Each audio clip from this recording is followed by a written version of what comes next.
En principio, nosotros hemos identificado en el impuesto sobre la renta un nicho muy importante de recaudación. Nosotros, una de las primeras medidas que estamos proponiendo aquí es en relación al pago mínimo definitivo. ¿Qué significa eso? Para hablarlo en palabras bien sencillas. Todo el mundo sabe de que aquí nosotros tributamos al final del año el 30% en concepto de IR. Sin embargo, no se espera hasta fin de año para entregar este 30%, sino que vos vas haciendo aportes mensuales.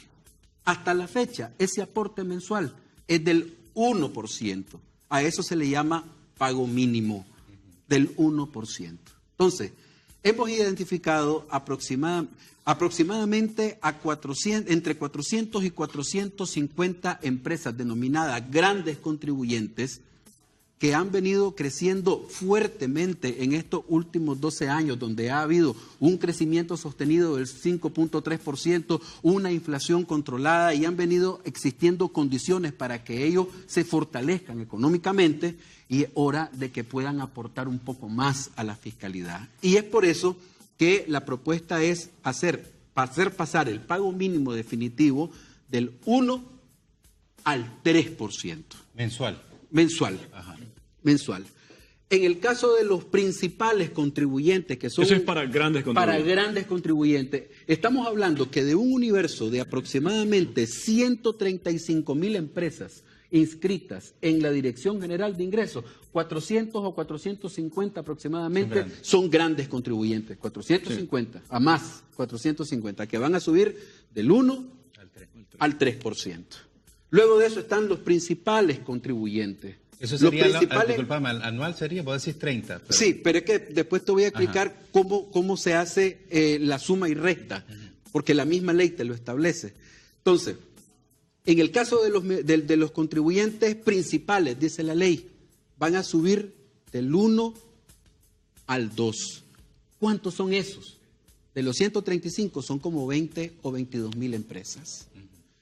Y el resto de empresas, que son las micro, pequeñas y medianas empresas, que son las que generan aproximadamente el 74% del Producto Interno Bruto y el 80% del empleo formal, no se les sube en nada. Quedan igual. Quedan en el 1%. Entonces, ¿qué es lo que sucede? A las grandes empresas, que son las que me generan el PIB y que me dan la mayor cantidad de empleos en este país, no se les está afectando. Sin embargo, a las principales y a los grandes contribuyentes se les está subiendo del 1 al 2 y, en su caso, en los grandes contribuyentes del 1 al 3. ¿Cómo funciona este pago mínimo definitivo? Vos vas dando cuotas mensuales del pago mínimo definitivo a cuenta del IR anual del 30%. Cuando llegas al final del año y vas a liquidar tu IR, entonces vos haces una sumatoria de lo que has dado. De todo lo que has dado en el año. Entonces, dice la ley, si el 30% al final del año es más que la sumatoria de todos los pagos parciales que has dado, vos vas solamente a pagar el 30% de tu IR. Pero si tus pagos mensuales suman más que el IR anual, se convierte esto en un pago mínimo definitivo. En otras palabras, ¿qué es lo que quiere evitar la ley?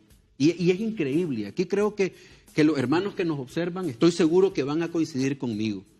Existen empresas, mano, que tienen 10, 15, 20 y hasta 25 años de hacer negocio y reportar de que no ganan. Y como no ganan, no pagan IR.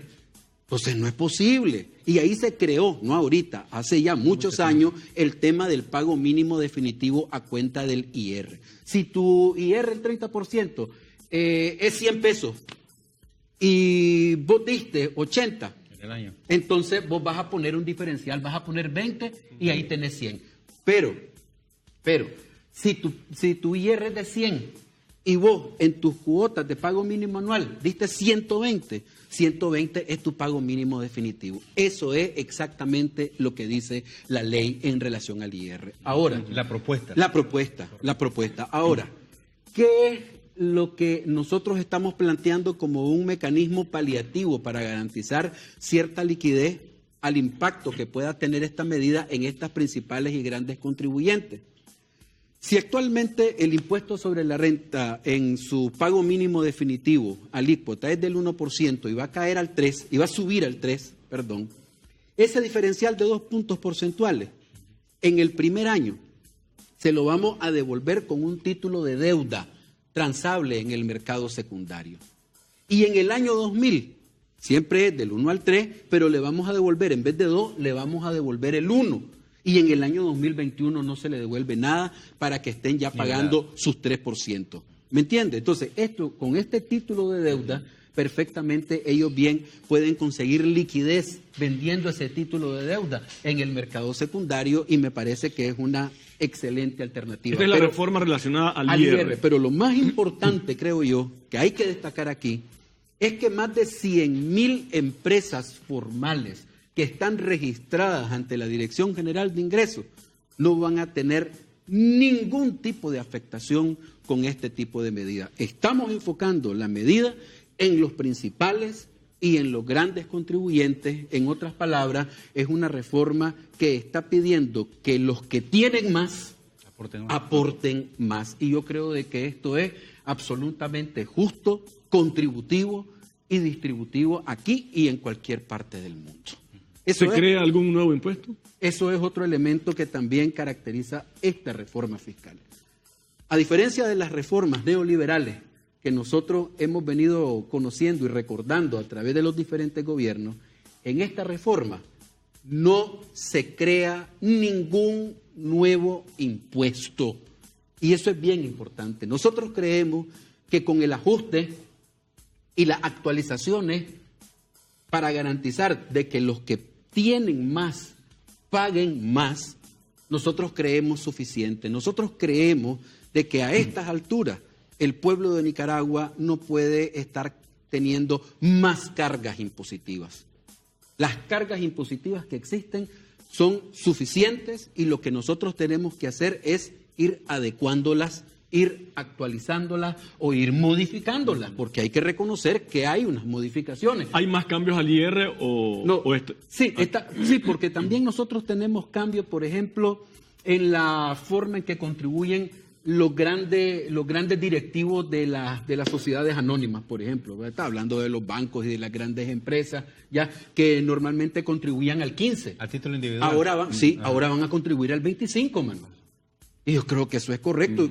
Preguntarle a cualquier nicaragüense de que si estas personas que tienen dieta, estamos hablando de 4, 5, 7 o 8 mil dólares, ya asesores técnicos, etc. Y hay altos funcionarios de estas entidades, hombre, si están ahorita aportando el 15% y en este momento, en esta crisis económica, que dicho sea de paso, no fue por incapacidad del gobierno, no fue por ineficiencia del gobierno, no fue por mala administración del gobierno, sino que fue una crisis impuesta por una cuestión evidentemente de golpe de Estado en este país, aunque algunos que viven fuera vienen a decir de que no, pero solo los que vivimos aquí, solo los que nos metemos el zapato sabemos dónde nos chima, ya el que no usa el zapato no sabe dónde le chima, ¿ya? Entonces, esta gente que estaba pagando el 15, ahora va a pagar el 25, mano. Y yo creo de que eso es correcto. De la misma manera que en el caso particular de la seguridad social, ¿ya? Los grandes salarios de este país van a pagar en base a su salario total, no a una parte de su salario. La mayoría de el porcentaje es el mismo para todos, ¿verdad? Claro, pero la mayoría, pero hasta ahora ha habido un techo. Exacto. Hasta hoy ha habido un techo. Entonces, los trabajadores pagan, la mayoría de los trabajadores pagan por el 100% de su salario.